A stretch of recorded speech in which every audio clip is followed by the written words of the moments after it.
Welcome back. I am here with Jason and Simon for another edition of the Sundaypuncher Podcast. Today we are going to be talking about, well, there's no place to start other than the Canelo versus Kirkland fight. We'll talk about PBC on CBS. We'll talk about the slew of prospects who were in action in the UK over the weekend. The super middleweight title fight between Felix Sturm and Fedor Chudinov, and a whole bunch of other things, including Gennady Golovkin. But let's first start with Canelo Alvarez and James Kirkland. Now, guys, do you think, and when I say guys, I mean Jason, what do you think of them allowing Kirkland to continue after that uppercut that Canelo landed? I think a case could be made for that having been enough, having taken enough punishment at that point. Canelo, right from the onset of the fight, was gunning for that uppercut, and it was one thing that I kept mentioning to my wife over and over. It's just like, look, he was throwing that uppercut. He was planting his feet and putting his entire body and legs behind that uppercut, like right from the very beginning. Every time it connected, you just knew it was going to do massive damage, and it really rocked Kirkland. Kirkland's just a tough guy, though. So, you want to give him all the credit in the world for getting back up, but at the same time, I think it would have been fine to stop the fight then. But we get a lot of backlash here in the States when a fight is stopped like that, especially when a fighter beats a count. The ref would have seen a lot of backlash, so you could kind of understand why he didn't do it. But personally, I think it would have been a fine time to stop the fight. Yeah, I totally agree, and it's a difficult one to be a ref because in your heart of hearts that they're done and that they're about to get seriously knocked out and injured. But then, as you say, you've got this audience potential backlash because people want to see someone get hurt, beat a count, and then come back with something massive and win the fight on their own right, which does happen, but it's so rare that happens, and 99% of the time that person's just going to get brutally stopped seconds later. We saw it with Kovalev against Silak, where they beat the count and then he should have been stopped, didn't get stopped, and then immediately brutally got knocked out. And the same thing happened last night, where after the uppercut, it would have been totally sensible to stop it at that point. Didn't happen. And, moments later, eats a huge shot and ends up in a very bad condition. Well, that's what I was just going to point out, is that the next shot that he ate was, potentially extremely harmful to his long-term health. You know what I mean? Like, he went down very, very hard.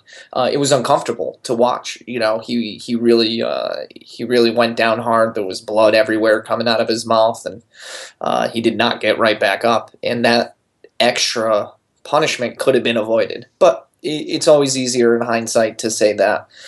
But what do you think, Angela? Well, he got a taste of his own medicine, if you think about it. When he fought Glenn Tapia, who we'll talk about a little later, when he fought him, that fight should have been stopped way sooner than it was. And by allowing it to go on, Tapia took a lot of punishment that he didn't need to at the end. It was just actually uncomfortable to watch. And that's what that hook looked like. It looked like a guy who was just target practice and just, Canelo put everything he had into that punch, and the result was, that was just a devastating knockout, and not devastating like a bad or just a powerful shot, but like we really didn't need to see that shot land. Right. It seems like that really could have, affected his career going forward. Like, it wasn't just like a regular stoppage. It was a really, really hard stoppage. He didn't fall face first, which is always a bad sign. He kind of fell on his side, but he was very limp, and his body kind of came down in a wave and just snapped his neck and his head against the canvas, which is always really bad. Did you guys see this coming? Now, I saw this coming. I wrote about it. I said that this fight would look a lot like the Angulo fight when he fought Canelo. Did you guys see this coming, though? Did you think Kirkland would be really as uncompetitive, or I don't even know if that's a word, but he wasn't as competitive with Canelo as, he just wasn't competitive with Canelo, actually. Did you guys see that coming? Yeah, I think so, because he's one of those people that his face is his defense. It works against certain opposition, but when you've got someone that's got that sort of legitimate power and angles and can time you, you're just going to eat lots of damage. I never had a point where I felt, Kirkland was going to win the fight. I always felt very comfortable picking Alvarez. Initially, I thought that the fight would go on. I thought it would be a much longer fight. But, I texted you earlier in the day on Saturday saying, I don't think a first-round stoppage is out of the question. Simon, what was my prediction before the fight started? You went with first round. I went with fifth. I won. No, I think I do, because you went over. It's like Price is Right rules. You have to get as close as possible. It was closer to me, though. I don't think so. I think I win. What was more likely to happen, a fifth round knockout or first round? Jason, you say. But based on what you saw, so what was more in the cards? Do you think Kirkland could have gotten stopped in the first? Or do you think he would have lasted to the fifth? That's the question. I think I beat you, Simon. With hindsight, yeah. Yeah. I mean, I'll tell you what would change I've the never fight been for wrong me. in hindsight. When I can use hindsight. I'll tell you what would change the fight for me, because I did think it would probably make it 5 or 6 rounds too. But then I saw they did like the 24/7. I don't know how many episodes, but I caught one of them. And They did Kirkland looked to be in horrible shape before the fight even started. And I'm not talking about physical shape. He just seemed slow, sluggish, even in his speech, to the point where after I'd watched that was when I texted you. I'm like, oh man, first round stoppage, not even out of the question at this point. Just after seeing like where Kirkland was in his career. And so it was really not shocking. Just he's a sacrificial lamb. And the thing that they've done with Alvarez post Mayweather has been great.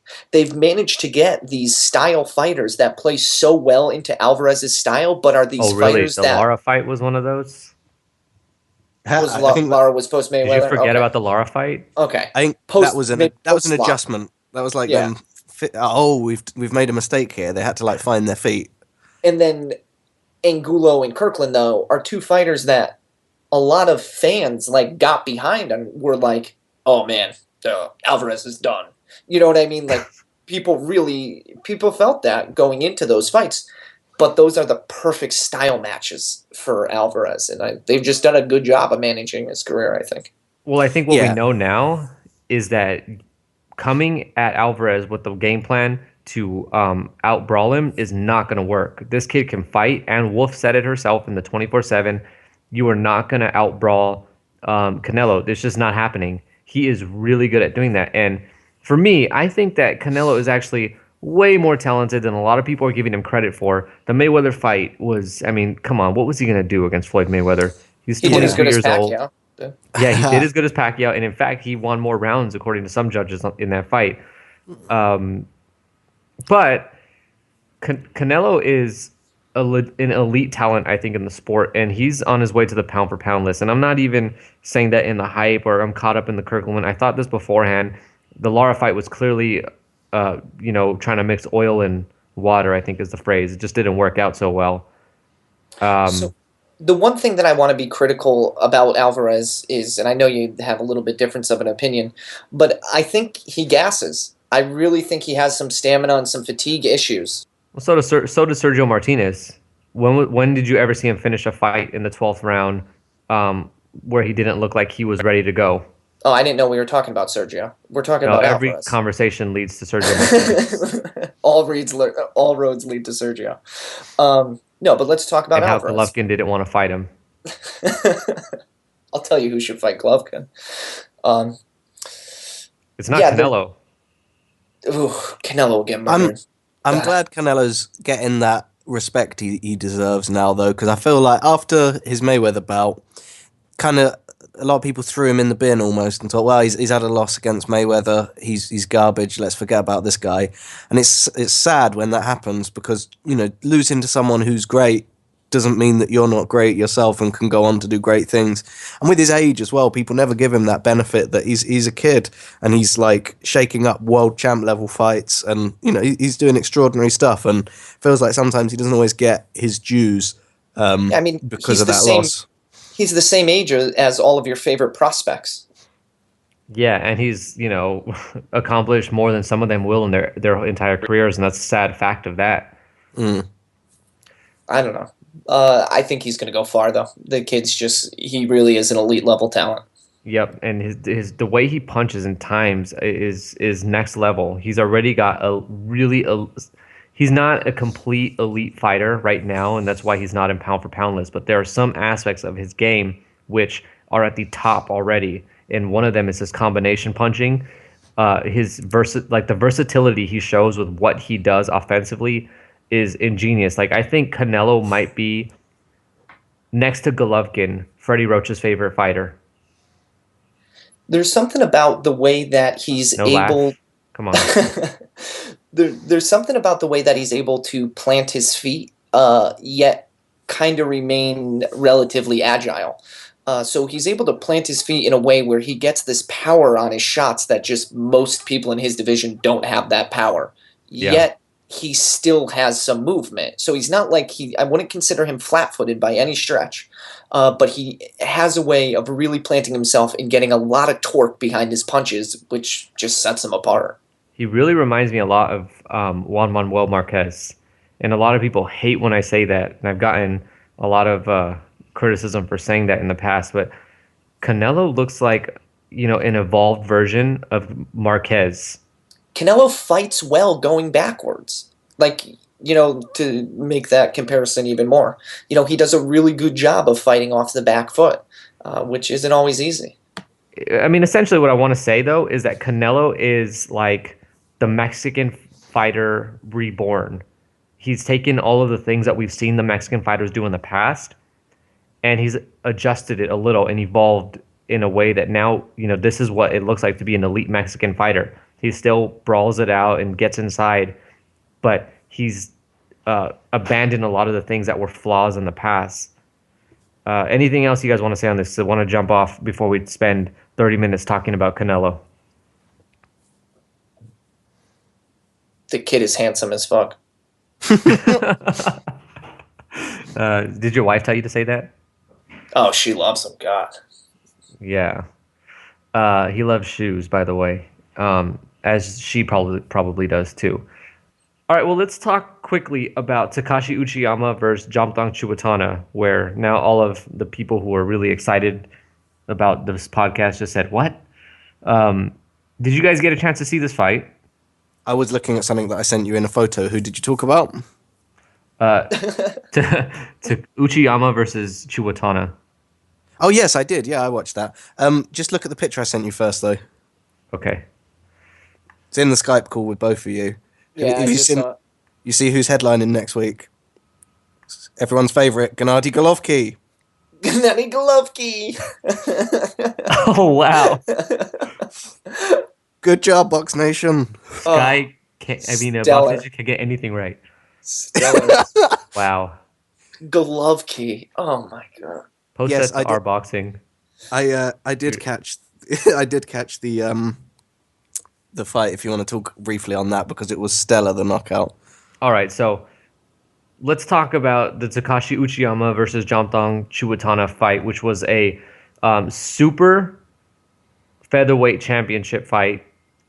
If you don't know Uchiyama, this guy is the clear best super featherweight. He's a runaway champion, really. Nobody in his division can really stand up to him. Now, guys can give him a challenge, but you're not beating Uchiyama.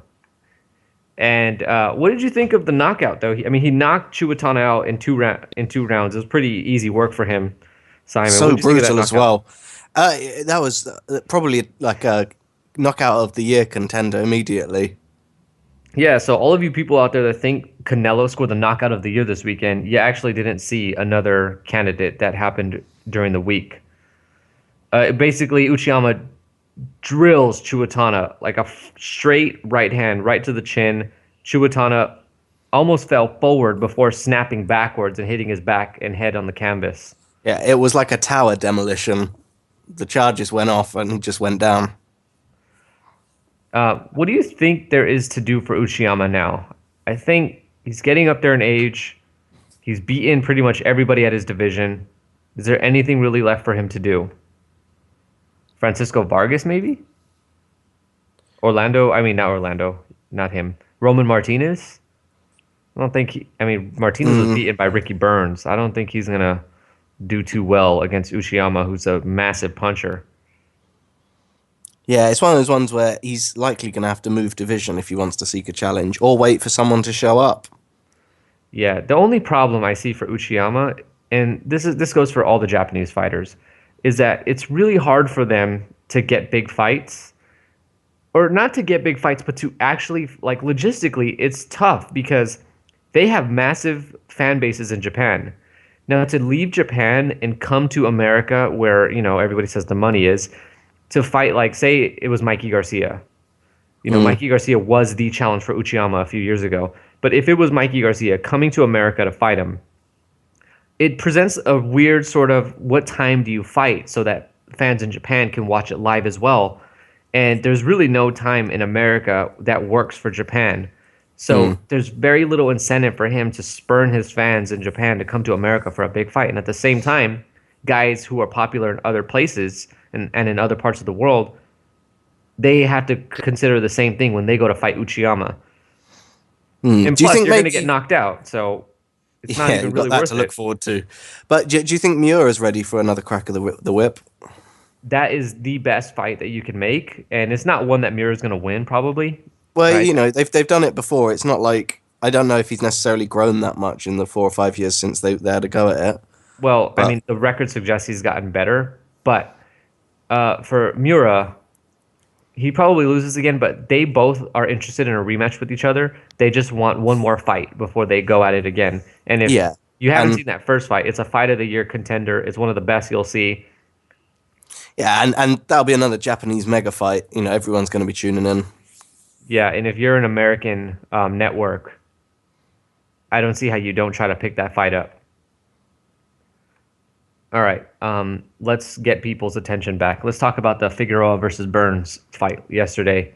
Oh, painful one. Now, it's especially painful for you because Burns is from the UK. Am I right? You are. He is from the UK. And you were hurt by the decision. No, I think I was more hurt by the refereeing and the fight that was allowed to happen.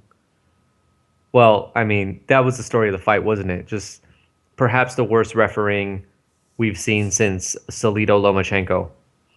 Dun-dun-dun. Oh, wait, it was the same referee, wasn't it? Yeah, there's... I'm noticing a pattern here. Yeah, it was such a... I mean, the team over here were talking about how he was grabbing people's arms in the middle of the action, and he wasn't telling them to break or stopping the action. He was just, like, grabbing somebody's arm. Because he was helping Figueroa.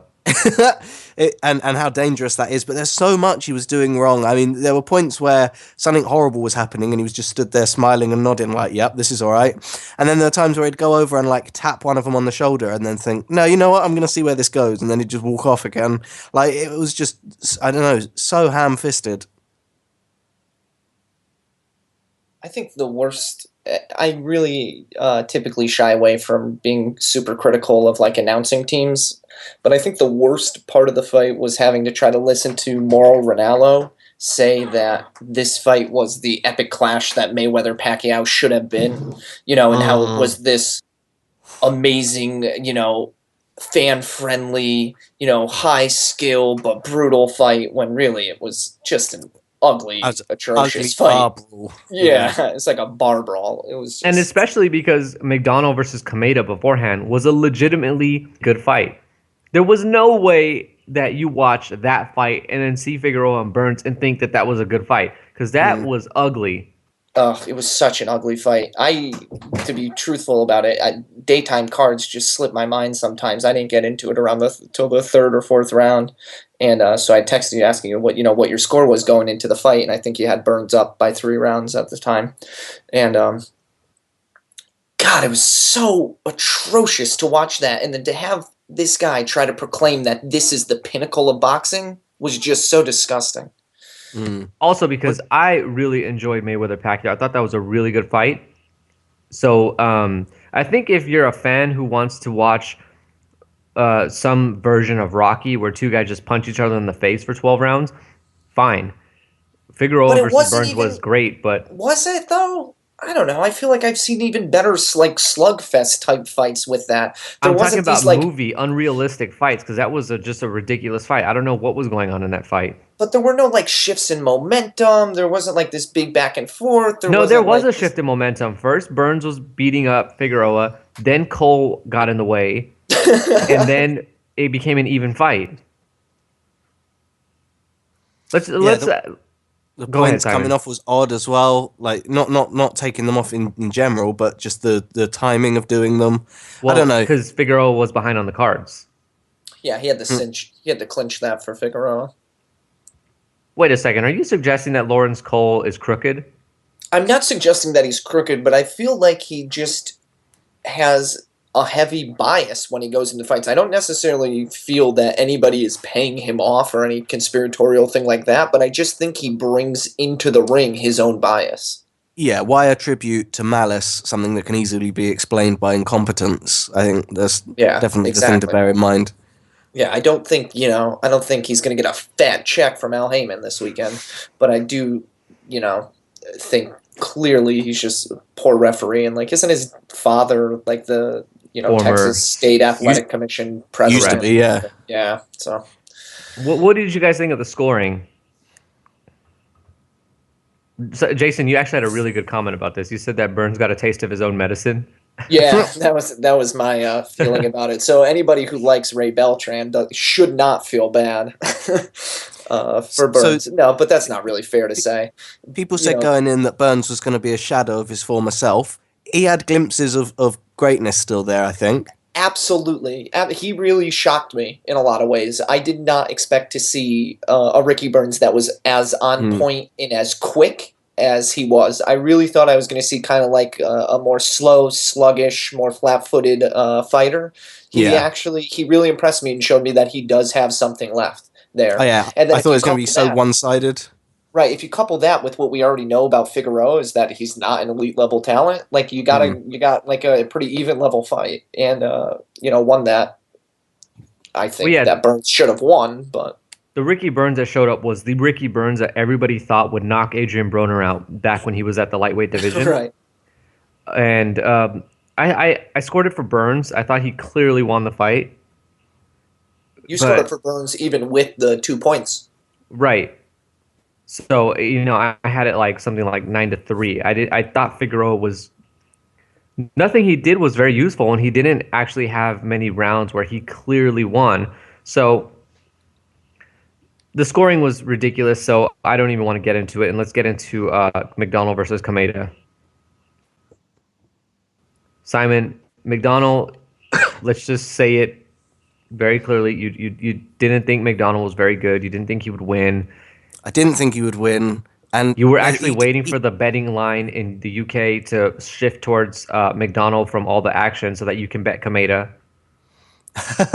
No, I tipped a few people to bet on McDonnell because I thought you saw something in him, and I trust your judgment in that way. But having watched the fight, he didn't win that fight, did he? Let's be honest. I disagree, so why don't you go first? I know how you scored this fight, and even you had Kameda winning this. Shut up and explain how you thought Kameda won. I know your score, and it's not. I mean, McDonnell massively impressed me. I didn't think that he was going to be able to hold his own against someone of that caliber. Granted, I know Kameda's not elite within the division, but he's pretty good. I think that they both showed that they were a good match for each other. It was close, competitive. I'm not angry at the scoring because it was that close, but I think with the knockdown involved, I don't know. I think it'd be difficult to find enough rounds for McDonnell to convincingly win it. But yeah, they both had good game plans. McDonnell figured out what to do later, and he made some adjustments. He made it a good fight of it. The 12th round was incredibly hearty. It was just a good all-round fight. Yeah, it was a fantastic fight. Now, let me explain why I scored it for Kameda. I tend to score for the guy who lands the harder shots in a round. So I thought Marquez beat Pacquiao in the third fight, even though Pacquiao sometimes outworked him. But when I look back, I did also remark that there were several swing rounds, which could have went either way.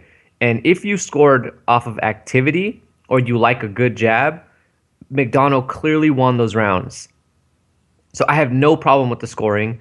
And I actually think, looking back now, my score doesn't do the fight justice because I thought McDonnell performed when it count, and that was down the stretch. He took those rounds and did what he needed to do to make sure that he gave basically the best account of himself that he could. And that 12th round was unbelievable. That should go in the textbook of how to, raise up a young fighter. Well, that's how you fight in the 12th round, the way McDonnell did against Kameda. Mm.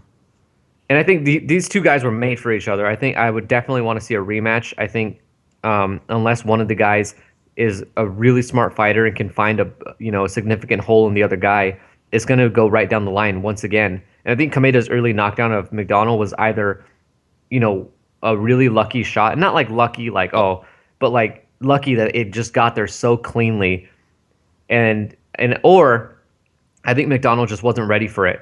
He hadn't tasted his power yet, and when he finally tasted it, he got the knockdown. He was like, "Oh, okay, it wasn't even that bad." Yeah, he didn't respect the power at all. Definitely. Yeah, the issue was though that I saw it coming. I was annoyed at him the first round or two. I was saying that he was going to get clocked, either knockdown, because I could, his hands didn't look like they were in the right place, and Kameda was just looking for the shot, and it felt like he was just throwing out some feeling punches, and because they were feeling punches, McDonnell was like, "Oh, I'm okay with this. This isn't a problem." And it was like, "No, you idiot! He's going to throw something hard soon. He's lining you up for one." And then it happened, and it was like, you should have been aware of that. Do you think Kameda though gave the fight away by not trying to press the action down the later in the fight? No, I think he was just a bit overwhelmed. He didn't have enough ideas, and I think he ran out of ideas quite quickly. Oh, so you think Kameda's limited, is what you're saying?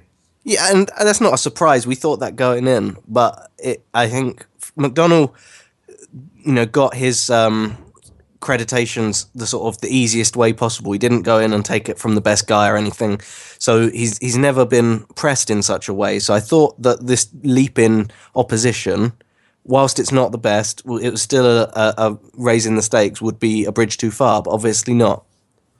What do you think of McDonnell, instead of fighting a rematch with Kameda, fighting Rigondeaux? Why would that happen? I'm only messing around. No, I think the rematch is the most sensible, and it's the only way that they can have a competitive fight, because I think both of them, if they go much higher in their division, get quickly shut down. Do you think Kameda regarded by some as the best bantamweight in the world? Now, I disagree, but some do recognize him as the best bantamweight in the world. Let's jump off of this because... All right, last question. What is it? I said, do you think he'd travel and do it in the UK? Kameda? Yeah. That's a good question. No, if I'm Kameda, I say we're doing this back in Texas, because once those Texas judges saw that Kameda can speak Spanish, I bet you the scoring doesn't go the same way the second time around. How did this fight end up on PBC? Because Kameda is a Heyman fighter. Okay. And the story, though, is that Kameda actually fights in America because his family is banned from boxing in Japan. They all their licenses were revoked. For giving Margarito hand wraps? Something like that. Okay. It's a pretty complicated story, and we'd have to spend another 5 minutes to explain it. So let's jump off to the UK card, and both of them get knocked out by Yamanaka anyway. So Callum Smith, he put on a show yesterday, stopped an overmatched opponent in one round. Luke Campbell stopped his guy, and Sam Eggington stopped his guy. Now, Simon, you watched all three fights. Who were you most impressed by? I think Campbell, because Campbell gets pegged a lot as a guy who doesn't have that meanness to him, doesn't have the power to finish people, and in that fight he showed that's absolutely not the case. He let them get close on the inside, and it was almost like he was showing off of, like, you know what, I can beat this guy on the inside too. I'm not just some slick outboxer. I can box him on the inside. I'm not going to capitalize on my range if I don't need to. And when the sign of weakness was there, he jumped on it and got him out of there, and it showed, I think, a real aggressive and explosiveness that some people have said that he might be lacking. I think those people who say that about Campbell are only looking at Campbell like they're actually looking at his face, because he's got a baby face. But yeah. Campbell is mean. what he did to, I think it was Moises Scott, or did I get that name? You know which guy I'm talking about, right, Simon? Yeah. And I think your pronunciation's correct. Of course, it's always correct. What he did to him was brutal, though. I mean, he just beat the hell out of that guy, and he never went down, or I think he did go down. They had to stop him late.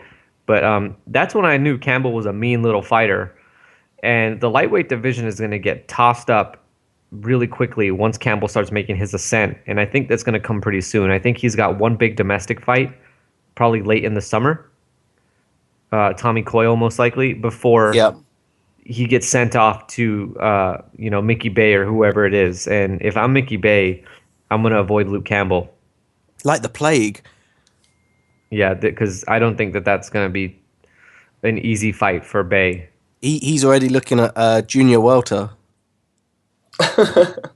Yeah, that's just such a packed division, and unless he gets to fight Ricky Burns and Omar Figueroa, it's tough to call those fights because I love Campbell, but I also know that Danny Garcia is a legitimate.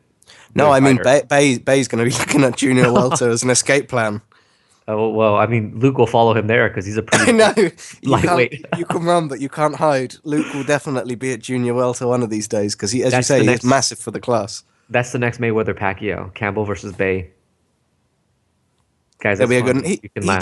He is gonna tear through everyone at the top of the lightweight division. And there's people saying, "Oh, what about these people?" You know what? They're not going to stand up to him. And I know he's only ranked like 80th or whatever in the world on BoxRec in his division, but that's such an undervaluation of his ability. Do you think that Campbell beats Ray Beltran? Yes. What about Mickey Bay? Yeah, absolutely. Yeah. I think that with relative ease as well.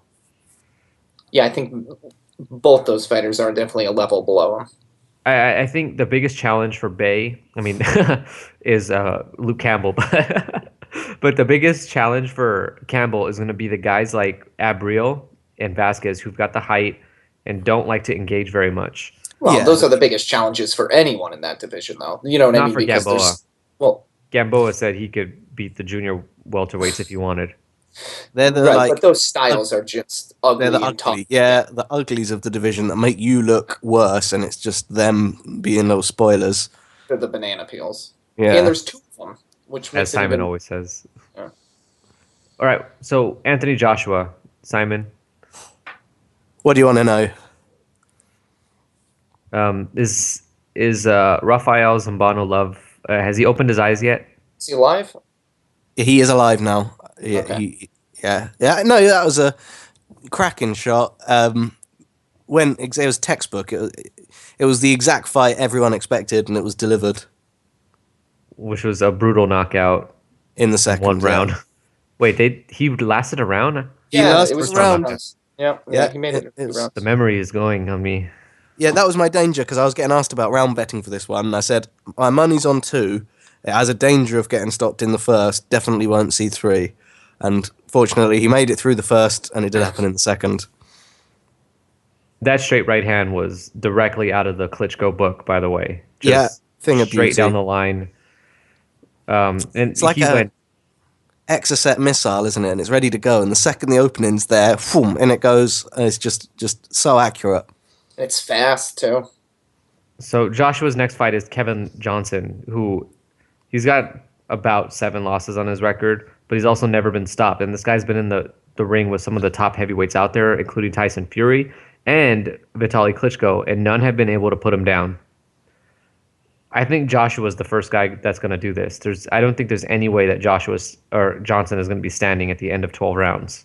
Yeah, and there's a lot of people within the boxing analysts community have said that Johnson's not going down and that AJ wins a comfortable decision. I think they're going to be wrong and they are going to see him stopped. And Johnson's commentary from last night as well, he says he's going to stop AJ early. Oh, really? Yeah, he says that he's got the antidote and he's not going to outclass him. He's just going to stop him early, and it's not going to go 8 rounds, it's not going to go 6 rounds. It's going to be an early day's work.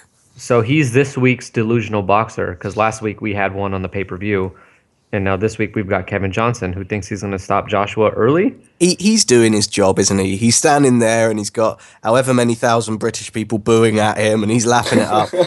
He's got his villain moustaches twirling. Like, he's playing the part beautifully and he knows it. And I'll take pre-fight delusions over post-fight delusions any day. Yeah, any day.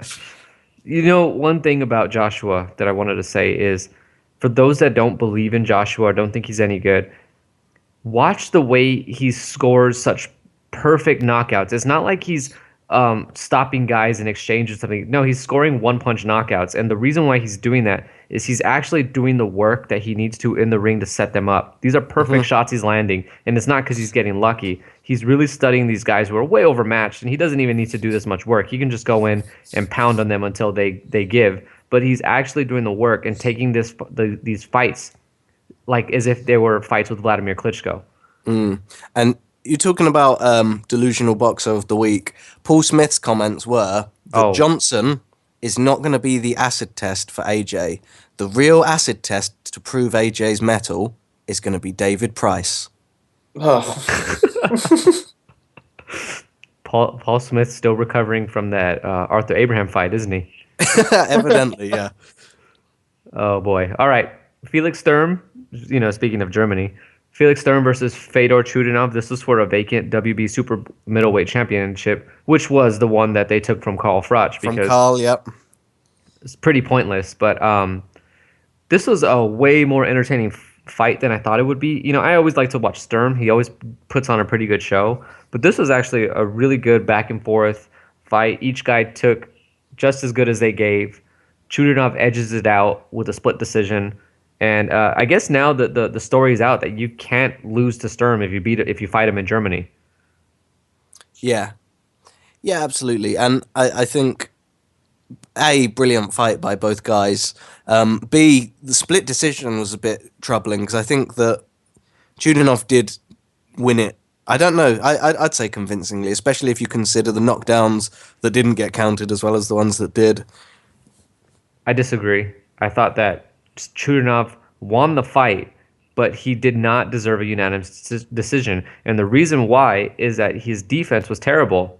And you don't deserve to win unanimously if you're getting tagged every time you open up and land a combination. Even if you land 5 punches, you can't get hit with 2 really solid ones back. Would you be the judge scoring it for Sturm, though? That's a good question. I don't know, because I like the harder punches that land more effectively than the activity. And it's really interesting, though, because Sturm landed the really clean shots in the fight. Like you always knew when Sturm was winning exchanges because it was like he would punctuate it at the end with a nice hook. But Chudinov was working every second almost of every round. So it was actually a tough one to score. I think Chudinov deserved the win, but it wasn't as easy to score as and that's, this isn't too much of a slight on Chudinov so much as it's a testament to Sturm and how he fights. He knows how to confuse judges and to make fights difficult to score. I mean, think about how many close fights Sturm has been in. He tries to just match what you do and get the last punch in so that he always looks like he's winning every exchange and therefore every round. Now, Chudinov did more work, and Solomon did this, Gil did this, so that it was really obvious that Sturm couldn't win every exchange. What do you think about that, Simon? Yeah, I think that's a valid point as well. I think it's nice that we've got almost like a new face on the scene in terms of being able to hang with these people. I was talking to you earlier about this and said that for a long time, there's been like the old boys of like Froch, Abraham, Sturm, Stieglitz, Kessler, that have really just been any up-and-coming talent has met one of them and gone home and been Paul Smith, been forgotten about. And I think it's nice Smith that wants to be in the group. No, he didn't get an invite, I'm afraid. But it's nice that we've got someone finally breaking through that sort of wall of the old guard, and that we got some new activity happening. And I think that things are only going to continue in that direction when we see sort of Callum Smith and the like open up on the Division 2, that some of these old guards will be tested more now. Yeah, there's definitely an influx of new super middleweight talent, and Chudinov is one of them. Then we also have Callum Smith, who fought last week, and Callum is an absolute beast. Although he might move up to light heavyweight, I think, just given that he's 6'4", and there's a bunch of other guys who are coming up as well. I mean, in America, well, not in America, but in I guess you could say in Mexico, Gilberto Sanchez, but he's really going to gain his notoriety by competing here. And then there's guys like Badu Jack, who I still can't believe beat Anthony Durrell. And DeGale's coming, by the way. I think he's going to get past Durrell in 2 weeks, but he's coming to make his mark on the division as well. Yeah, and they said after the Callum Smith fight that Callum's going to get the winner of Groves Badu Jack. If I'm Callum, I'm hoping that Groves wins that fight because I know that that's the easier fight for me. With that in mind, though, it's unlikely Groves will do it for that very reason, though, isn't it? Well, are you trying to say that Groves can't beat Badu Jack, the number 5th rated BoxRec super middleweight in the world? Yeah, I see it going for Jack. I think it would be... I don't know. I would be fairly shocked if Groves does it. Another couple of names to throw out for the super middleweight division. Jesse Hart. Tyrone Zug. I hope I said his name right. Zugi. And Rocky Fielding, who is also an Eddie Hearn fighter, which George Groves is not because he does not want to fight Rocky Fielding. Let's talk about, really quickly, the Glenn Tapia versus Michel Soro fight. Now, Jason, you had Tapia winning this one big, so why don't you start off and tell us what you thought? Well, it was a interesting fight. Tapia had, to just be, if you wanted to go like the sore loser route, he had no help from the ref there. There was a point early on when he was getting hurt that his glove, I'm pretty sure it touched the canvas, and there was no standing 8, or not a standing 8, but there was just no 8 count administered. The ref didn't stop the action, and unfortunately, he just didn't have the wherewithal, or the senses weren't there to just take a knee. But damn, I was just like, come on, take a knee, because I think, just an 8-second reprieve from getting hit with flush shots would have done wonders for him. But I mean, it might have had the same result, but it could have had the same result, but you don't know, because it could have given him enough time just to get his senses back and make it out of the round, even though it wasn't like super late in the round. But it could have given him enough. Even if he would have won the fight, it was going to delay the inevitable. Tapia's... the way it occurred for me is that Tapia, his style is like, I hit the guy, and then he hits me, and then I hit him back, and then he hits me. His defense is just not there. He never moves his head. And I think, that's why Kirkland was able to get to him, and that's why Soro, hurt him badly and then finished him, is because Tapia could not move his head. Yeah, to speak to Soro's finishing ability, he was on point. He knew he had Tapia hurt. He did not let up, and he really kept on him. And he did a great job finishing that fight off. So the he other said thing that he was going to stop him too. Yeah, the other thing to take into consideration is now we've got a couple Roach fighters that have just put on bad performances, and then you get to thinking like Roach has spent all of his time with Pacquiao for the last 10 to 15 years. Yeah. Well, Tapia's entire training camp was probably not with Roach leading up to this fight, seeing that it was a week after, Pacquiao's biggest fight. So it's just interesting to consider that as well. Well, let's talk more about that. So this week we had an issue with weight, and we'll talk about the weight thing specifically afterward. But Frankie Gomez, who's also a Freddie Roach fighter, had a fight scheduled for Humberto Soto, which was supposed to be televised on HBO on the undercard of the Canelo fight. And this guy contracted for a 141-pound fight. Calls up the morning of the fight, Soto's camp, and says, can we do this at 145? Soto's team says, all right, fine, we can do 145. And then Soto shows up, weighs in at 142 and a half. That's, fair, given he was going to make 141. And then Gomez weighs in at 147.5. We cancel the fight, and, just another Freddie Roach fighter, not such... I mean, not such good luck, right? Well, Yeah, I mean, he didn't come in a little overweight. No, he came in 2 weight divisions higher. Right. I think it's always a red flag when someone wants to contract like a catch weight that's 1 pound above a legitimate. Because it's like, come on, for 1 pound, you can't make a pound to do it at 140, and it's like, no, got to be 141. That's already concerning. But then to not even get within welter is just, I don't know, maddening. You mean junior welter, because he actually weighed in above welter. That's what I mean. He couldn't even hit welter. Oh, yeah. Right, to not make it to welter.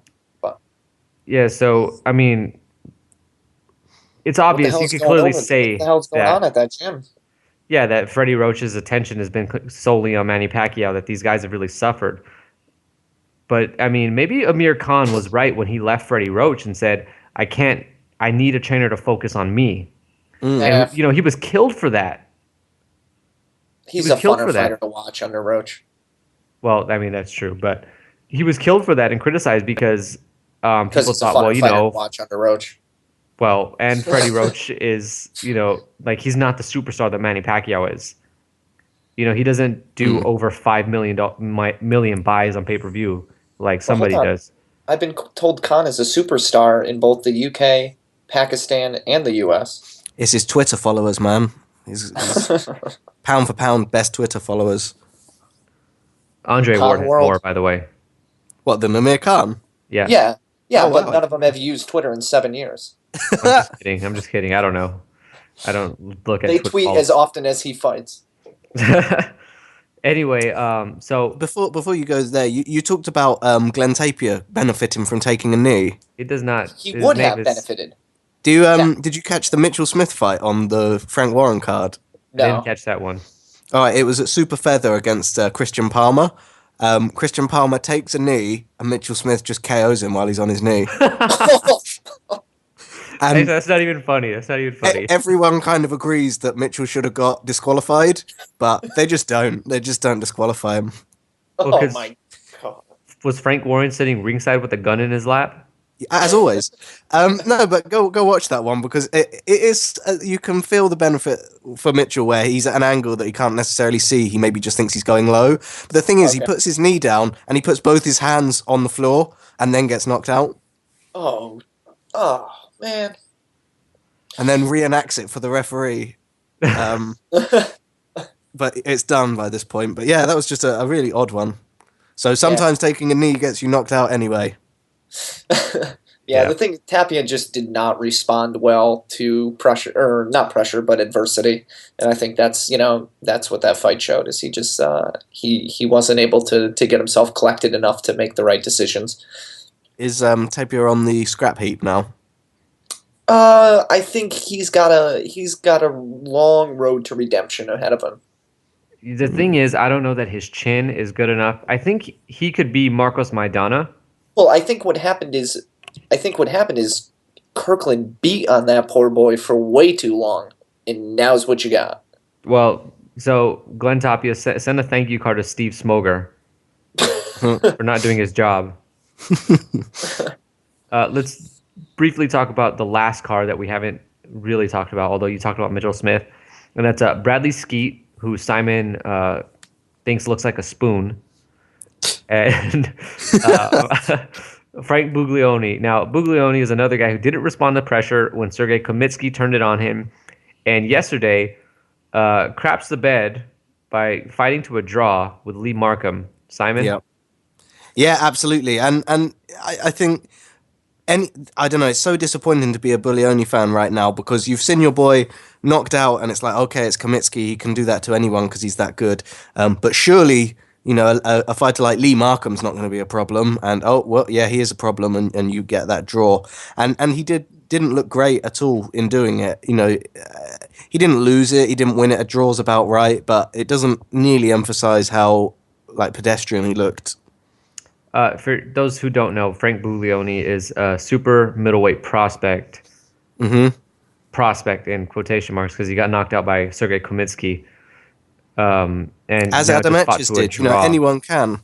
But I mean, he is the can man of prospects, Sergey Kamitsky. That's it. Anyone can get it. But yeah, you would have thought. I mean, for a Buglioni fan against Lee Markham, you'd have favoured Frank massively, and you're gonna either be delusional now, or you're gonna have to have had a serious look in the mirror and thought about what your opinion of Frank Buglioni is. Scrap heap for him? I don't think so. I don't know why, but he's got this massive following. He's entertaining enough outside and inside the ring that he's going to retain that following, but he's just not good enough to warrant it.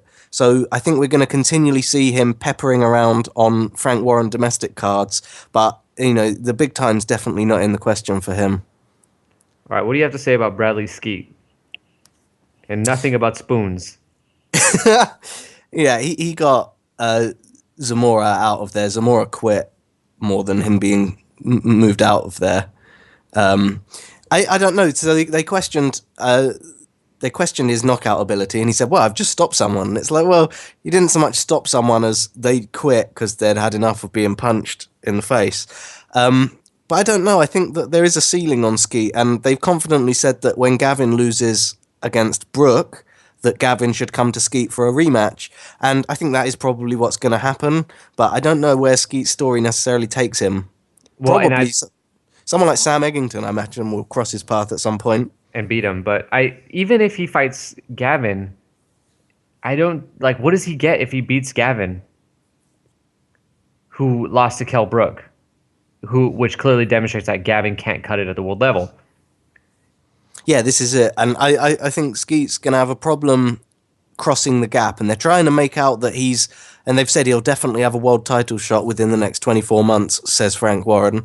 But I don't see how, because the division's so deep with talent. Maybe. Even domestically, he's got problems. That's true. Maybe, though, they're going to do the interim, vacant, WBA regular welterweight title. It's a prestigious title. Yeah. Yes, which was last held by Vivian Harris. And Marvin Hagler. When he was 8. Yeah, so Skeet's a nice enough guy, and I think that he just will struggle to hit world level in a division that's so stacked. Well, I don't think he can even hit the European level. Yeah, and it sounds cruel, but it's probably not too far off. Yeah, I mean, I really like Skeet. I think he's not fun to watch, but there's something endearing about him. Mm-hmm. But I don't think that. I mean, does he beat Leonard Bundu? That's a tough fight. Gavin. No, I wouldn't have thought. Yeah, I wouldn't think he'd do Bundu for all his Charles Xavier powers. I don't think it's gonna equate to enough. All right, let's preview Gennady Golovkin versus Willie the Worm Monroe Jr. Who's that? Sorry, who's headlining? Roman Gonzalez is going to headline against Edgar Sosa because America loves the flyweight division. You missed that one. Gennady Golovkin. Gennady Golovkin. Yes, Gennady Golovkin, I've been told by Box Nation. What did they do? They put his name up as Golovkin, didn't they? In their promotional material for him. Well, at least you know that you're going to get Golovkin versus Monroe on Box Nation next week. That's, I guess, as much we can do for you on a preview of this fight because I guess they couldn't get the rights to the Golovkin fight. Yeah, it's typical Box Nation to pirate something and just stream it anyway on their network. I mean, is there anything you guys have to say that can't be said by simply saying Golovkin is winning this fight? It's a shame, isn't it, that it's going to be such a one-sided shutout. And people say, when's he going to step up? He's going to step up when someone agrees to fight him. I feel like there's this, I imagine it like there's a, room with a load of people in the surrounding weights and the weight itself that are just hiding behind the door. And he's there knocking the door and looking through the window. And he's like, I see you guys in there. And they're like, no, someone needs to go answer that. Like, Koto, you go get it. No, I'm not getting that. Get Frochin. I'm retired. I'm not even in the right division. You guys get it. And they're arguing over who's going to let him in. Quillen's I'm not dressed yet. Somebody else get it. Dad. The best case scenario here for Golovkin, I think, is if Monroe. I think if Daniel Geale beats Cotto, that would save Cotto. What's that? That would save Cotto. But then That make would Gil save- have to do a rematch of death. Save Cotto, and now Golovkin would be Gil's mandatory challenger, which he'd probably just vacate, and then Canelo and Golovkin could fight for it. I honestly think we're going to see Canelo in the ring with Golovkin before any other elite level opposition. I truly believe that. Canelo has shown us time and time again that he's willing to take on the toughest fights. He's not afraid to get in the ring with anybody, and I think that extends directly to Golovkin. You heard him say it in his post-fight interview, and he's one of the few fighters that I believe, when they say that, because he's actually shown it to us. He didn't have to fight Austin Trout when he fought Austin Trout. He didn't have to fight Lara when he fought Lara. Unless I was advising him, I would have told him to take those fights. Canelo versus Triple G, that's going to have to be a September or a May fight, though, right? Next May, maybe. Because if I'm Canelo, I don't. Why am I going to go fight Golovkin and risk losing again? Because that's a really highly possibility there that he loses. When I have Cotto that I can just go beat up and have a pay-per-view fight, and now you make yourself like the clear A side in the Golovkin fight, where you're taking a massive part of the purse that's going to be on pay-per-view that a ton of people are going to buy. It just business-wise, you don't make the Golovkin fight before you make the Cotto fight, unless Cotto loses or retires. Well, no. Well, Cotto could still lose, and that's a very viable fight. So that's what I'm saying. Cotto loses to Gil. Canelo Cotto you're probably right. Still a very viable fight. Yeah, you're right. Mexico, Puerto Rico. It's fine. It's irrelevant what happens. But then that gives a chance for Golovkin to circle back, grab the WCB belt off of Gil, and then Canelo could go fight Golovkin after Golovkin's beat up Gil. Gil's got a solid chance without a second, guys. First round. What? We're talking about Golovkin Monroe. You guys don't think Monroe has any chance? Oh. Crickets. No, I don't think he does he? Hey. Even if you were southpaw. First time he's faced a southpaw in the professional ranks, guys. That's true. God, I didn't think of that. Yep. No, how is he going to respond? Slap down a Finsky on Monroe. Yeah, it's a shame that he's going to be fighting such limited opposition. Here's the thing. More credit to Monroe for taking the goddamn fight. You know what I mean? Like, massively. Seriously, he's got to know he's overmatched when he, he probably doesn't think that. And he shouldn't, because he should be confident. Right, he should be confident going into the fight. And, more power to him, because there's not enough people with the balls to step up and do what he's doing. I feel like there's a joke in there as well about how Golovkin turned professional so late in life. He's going to be the early bird catching the worm. What? Willie the Worm Monroe. Oh. It needs work. Willie Monroe. There's something there. I like him. I've met him a couple times. He's been very gracious. He's a very nice person to meet and interact with. He's a great guy. Well, but hopefully Max Kellerman doesn't destroy him in his post-fight interview. Please. Max held Pacquiao's feet to the fire because Pacquiao was being a fucking idiot. If he didn't act like an idiot, Max wouldn't. No, absolutely not. That's staying in. If he didn't act like such a fool, Max wouldn't have had to do what he had to do. What was on every single boxing fan's mind when you heard Pacquiao say, "I thought I won the fight"? What was on your mind? Huh? And that's all Max did, was just say, "Okay, go on. Explain. How do you think you won the fight?" Yeah. Right? Like, how did you explain to us how you thought you got there? He did nothing wrong. That's the level of mental gymnastics that will pull a shoulder injury or something. Oh, right. My dad, who's not really into boxing, but he's been starting to watch a lot more lately. When I told him about the criticism that Kellerman was getting for that interview, he was stunned. He's like, "Well, why are people like, you just lost the fight?" And then he lies to everybody and says he thought he won it. Now, obviously, he didn't really lie, because I really do believe he thought he won the fight. Mm-hmm. No, that was a lie, and then he lied to us about a shoulder injury. Well, all right, fine. You've just derailed our preview segment, so let's go into that. What do you guys think about the just shoulder like Willie injury? Monroe Jr. is going to derail Golovkin. Yeah, Sosa has a better shot of derailing Gonzalez. So what do you guys think about the shoulder injury? Is this the reason? Is it anything more than a ploy to sell a rematch? Yeah, I think, my what I just, joked about was actually how I feel. I don't.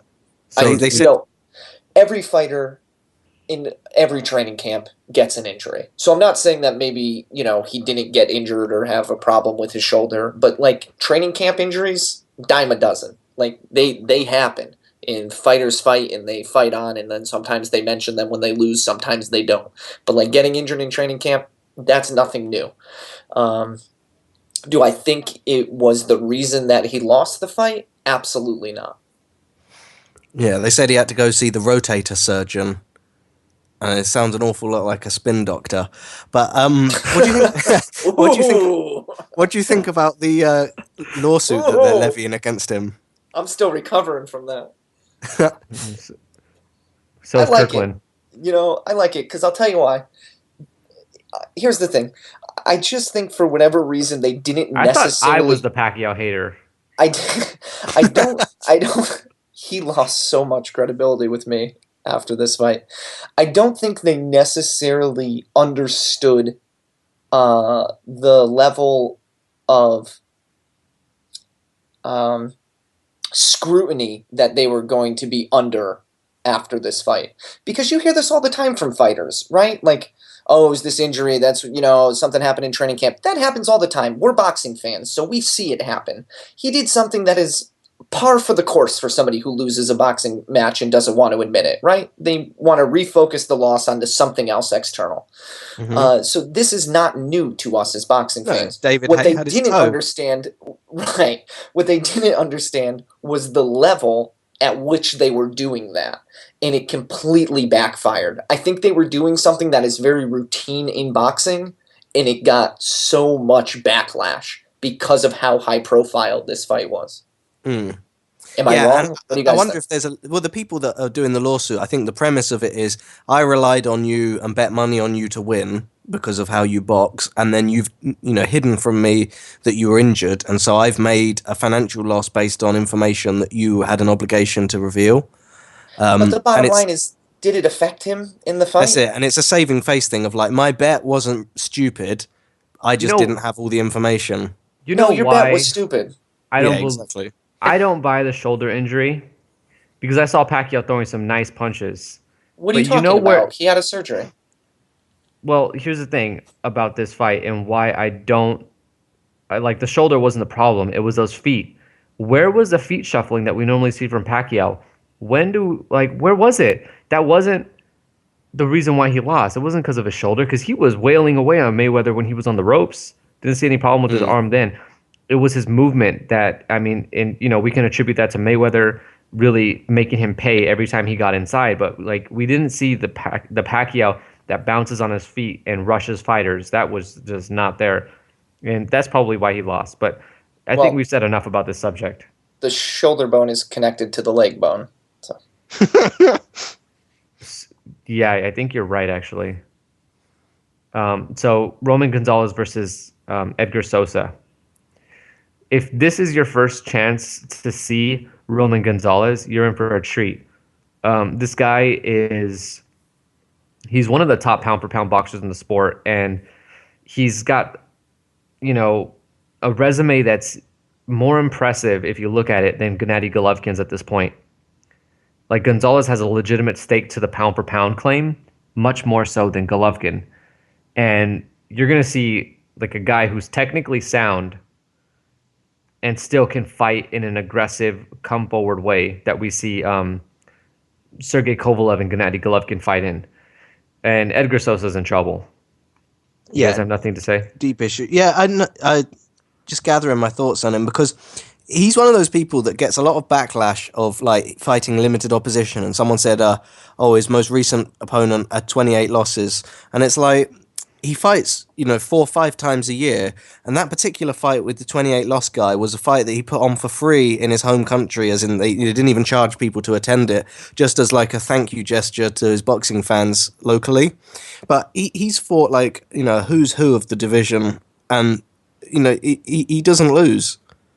And he's fought not only a who's who of his division, but as a minimum weight too. He was the champion there, and so the guys he's beaten have been really tested as well. Like he's beaten what I would consider like top 40 fighters in the entire sport right now. He's beaten a few of them, and that's very few fighters can say that. And the guy he's fighting this Saturday he's really good. I guess I'll take that back. He's not really good, but he's a solid fighter. He's got a win over Giovanni Segura, Ulysses Solis, who is the guy that I believe that's the guy that Canelo broke his jaw. And he's also got a win over Brian Viloria, who at one point was like being promoted as what could be the next Manny Pacquiao. So this is going to be a good fight and just a really good showcase for Gonzalez for what is going to ultimately be a really huge fight with Estrada later in the year, I believe. Yeah, and I think this is the perfect setup to it. It's a beautiful introduction for him to HBO. He's on a fight card with Golovkin, who is known for being, aggressive, come-forward fighter like Gonzalez. They're, peas in a pod. So anybody who's tuning in to see Golovkin will love to see this kid fight. Yeah, if you've never seen Gonzalez, you're going to enjoy it. And lastly, Jose Benavidez versus Jorge Paez Jr. on Friday Night True TV. He's going to defend Mauricio Herrera's junior welterweight title against a guy who's 38-5. Last year, he lost a majority decision to Vivian Harris. He's 1-1-1 in his last 3 fights. So Benavidez has got the perfect guy to convince everybody that he is a legitimate junior welterweight champion. How do you think he's going to do? I mean, he should win. He should win, but do you think he's going to convince anyone of his legitimacy? Until he beats Mauricio Herrera in a rematch or knocks out Lucas Matisse, I don't think so. Yeah, it's the trouble he's going to have now, isn't it? That Herrera fight. And it's a sad thing because I thought Benavidez was a really good prospect coming up. But that fight's going to haunt him. Until he can avenge that or really just erase it from people's minds, it's just going to linger. Because he really didn't win that fight, and I like Benavidez, but I like Herrera a lot more too, or not even two, but I like Herrera a lot more, and it was just sad just to see that happen to Herrera time and time again. Yeah, well, we've kind of expressed how we feel about him, and he needs to adjust his style if he plans on winning any fights against A-level fighters. Aren't you overlooking a fairly major fight for this Saturday coming up? Oh, yeah. Rod Salka returns. Yeah, so if you are, just Gennady Golovkin doesn't do it for you, you have God Salka to keep you busy. And jokes aside, though, on that card, there's the Carpensi rubber match, which could actually be quite interesting. It's not massively relevant, but I reckon that'll be a good one. Yeah, and Rod Salka's facing Noel Echevarria, who's only lost 5 of his last 6 fights. Exactly. I love that Salka's remained relevant. He's just like a folk hero now. Yeah, I love that he's parlayed that brutal beating into relevancy in the boxing landscape. I really like it. Well, I mean, he did himself a favor by going to war with Monty Clay and then beating him. But he's the only guy that's beaten Rod Salka by knockout is Danny Garcia. Well, he's also the only guy that's beaten Danny Garcia. So. Correct. Although Mauricio Herrera has something to say about that. Let's start wrapping this up. Adrien Broner versus Shawn Porter is likely and apparently 99% done for June 20th. What do you guys think of this fight? I love this fight. I'll go on record picking. You're a Shawn Porter fan. No. I'll go on record picking Broner in this fight. Do we have a weight class for this fight? It's got to be 147, right? Yeah, I don't see Shawn Porter being able to make it 140. He won't be able to go down lower than that. Yeah, but I think Broner's. I'm picking Broner. My gut reaction to this fight was that Broner will be able to handle Porter's aggression in a way and neutralize it and get the cleaner, harder shots in.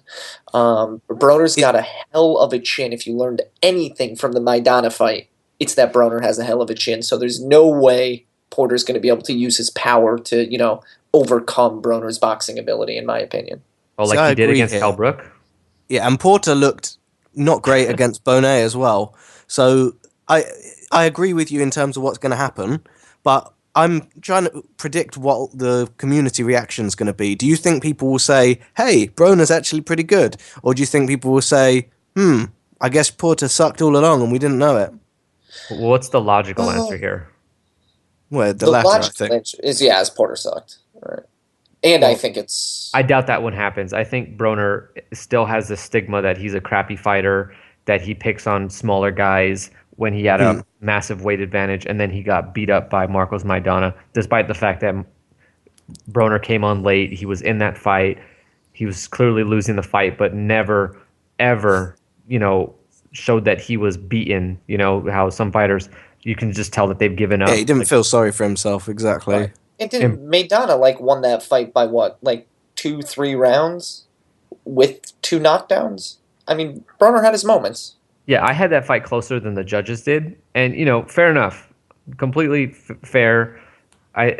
Maidana won that fight. I'm not trying to suggest that. What I am trying to suggest though is that Broner is a lot better than people give him credit for. He's not the next Floyd, but that's also just not what he's out to accomplish, I think, and he just can't anyway because he's not that good. But I think Broner clearly is going to get past Shawn Porter, but really the victory here is for Ohio.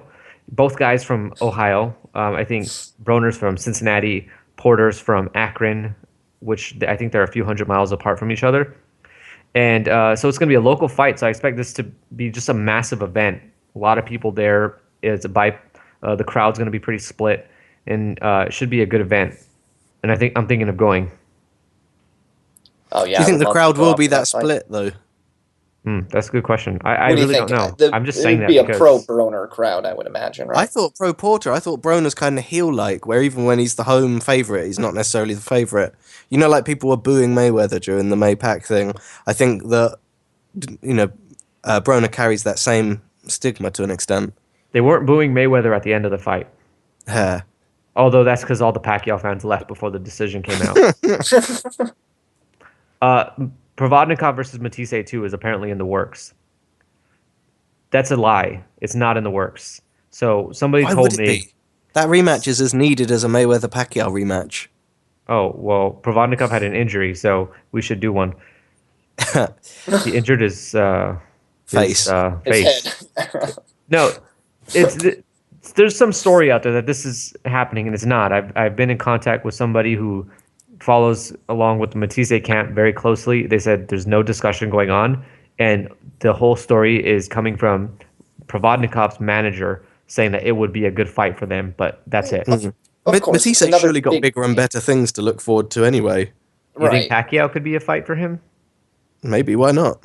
He wants that rematch with Danny Garcia, but he's not getting the rematch with Danny Garcia. Danny Garcia is going to welterweight, and Matisse is very clearly... Matisse just wants a title shot. That's all he wants. And it's not like he hasn't gotten one, so don't even try to act sorry for the kid. I'm going to act sorry for him because what was he going to do against Danny Garcia?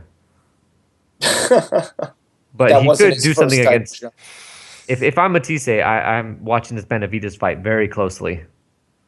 Very closely. And he wants his time in the sun before Crawford's fully in gear in that division as well. I think Crawford's fully in gear. I say get him in with Crawford. So, last thing, guys. September, Floyd Mayweather says it's his last fight, although he doesn't know, but let's just assume that it is.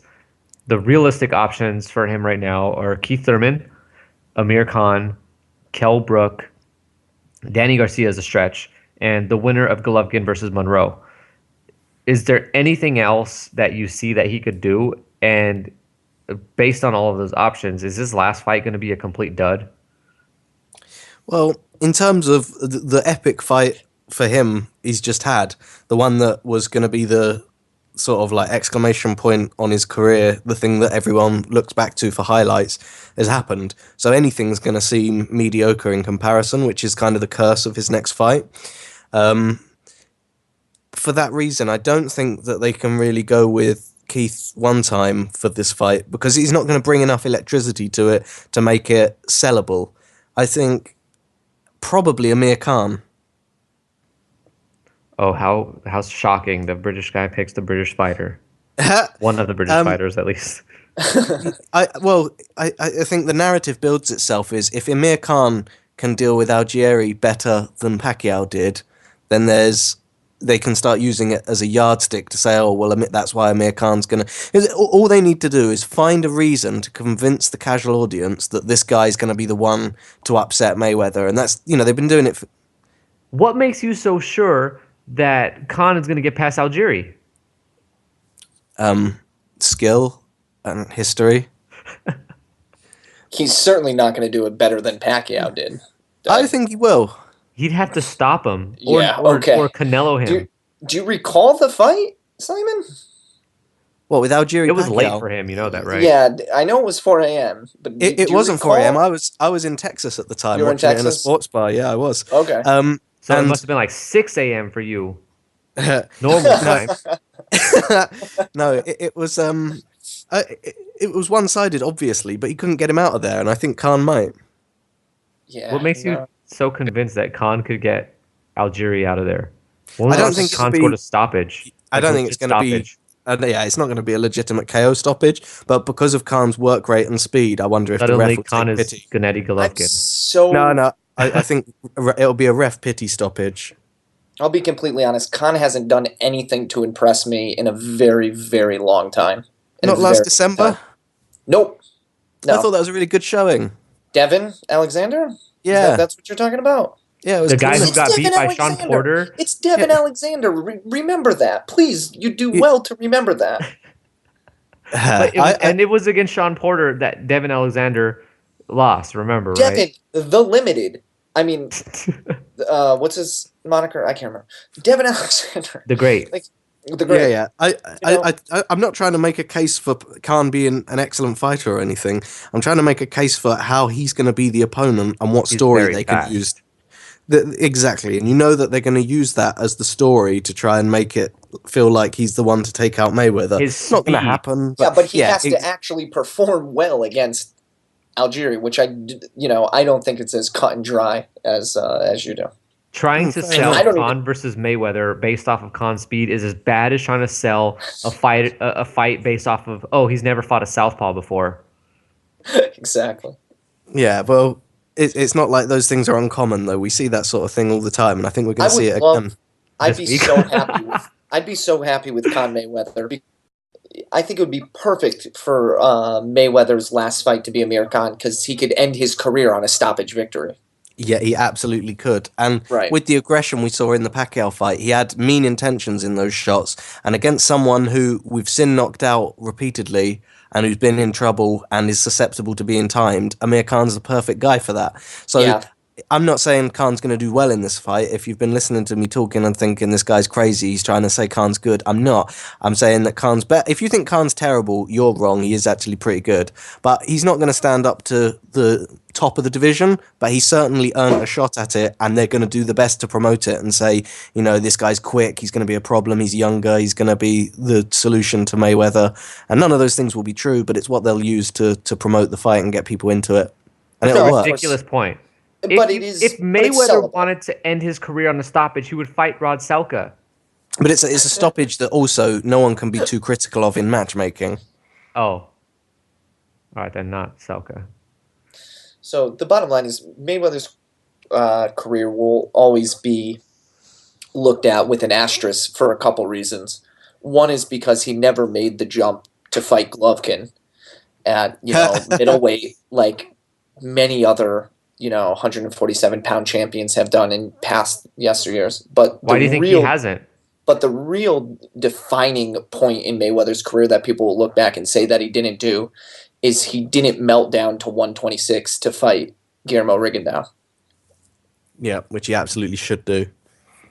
I mean, it would be I think that's really the kind of fight that fans want to see, though. They want to see somebody, do the unreasonable to take on a fight where they actually match skill for skill. I think more than that, it's about getting the cocky guy to get what he deserves. And at this point, people want to put him in with a bear, a shark, put him in with Klitschko, put him in with Kovalev. And Golovkin doesn't seem crazy to people because they're like, they're sort of similar in weight. And it's like, no, they're not. They're like, Golovkin's probably going to go super middleweight in not too long. Like, he's not a small middleweight that's just hanging in there like Cotto, for example. He's really comfortable at the weight. So he'd be coming down. Mayweather would have to come up. It's just a ridiculous stretch. What do you guys think, actually, because Simon, you just reminded me of something, of Gil weighing 158 right now and Cotto being a super middleweight at the 30-day weigh-in? What did Cotto come in at? It is something like 168, and Gil's already at 158 for their fight. You can definitely tell Cotto is taking this fight seriously. Isn't it a little crazy that it's too much for him to fight at a legit middleweight weight of 160? Well, he has to go the other way, the other extreme. Which is? No, I mean, you think that he just can't, he's allergic to middleweight. He has to either come in small or big. Well, Cotto's at 168, 30 days out. Is that what you said? Yeah, I'm just looking it up to make sure I'm not lying to you guys. Honestly, that's not so bad, and it actually sounds like Gil is like underweight. But what about for a guy it was 164, but for a guy that's fighting at catch weights and he doesn't want to fight at full 160, you don't think there's something to be critical about there? Well, I think he knows that Gil can hang at this weight, and he's trying to put on the weight so that he's not, small for this fight. He could get away with it with Sergio because of the timing of it, but against Gil, he's going to need to be not at a physical disadvantage. But it's interesting to see that Gil's so far down. Because he's taking this fight serious. Yeah, I think that's the story, really. Not necessarily Cotto being above, but Gil already being under. Gil lost his appetite after the Golovkin fight. he's still not back on solid foods. He's been doing IV feedings. All right, guys. That's about it. We've covered all the topics that we needed to cover. That's another edition of the Sundaypuncher Podcast. We hope you enjoyed it. Thanks for listening. Happy Mother's Day to all the mothers out there. Simon, is it Mother's Day in UK? Do you guys have mothers in the UK? We don't, no. We reproduce asexually in eggs. No, our Mother's Day is different to yours. We've had it earlier this year. That explains Bradley's ski. When's your Mother's Day? Skeet. I have no idea. It's whenever my calendar reminds me it is. You guys don't have Mother's Day? Yeah, we have Mother's Day. It's just not when yours is. Oh, okay. Always got to be different. Yeah. It's because they lost the war. Thank God. Anything you want to say about your election, Simon? UK had a big election. The Democrats won, didn't they? No. Whoops. The Conservatives I don't follow UK politics as closely as I follow UK just boxing. Talked about this. I wasn't listening. Did anybody see Ann Wolf's epic KO punch? I've seen it 100 times. Was it that one that always gets posted? The one, yes. Her one knockout? Yes. Yeah. I can't even remember her name. It's the chick in the American flag outfit. Yes, it is. Yep, With the blonde hair braided up. Mm-hmm. Yeah.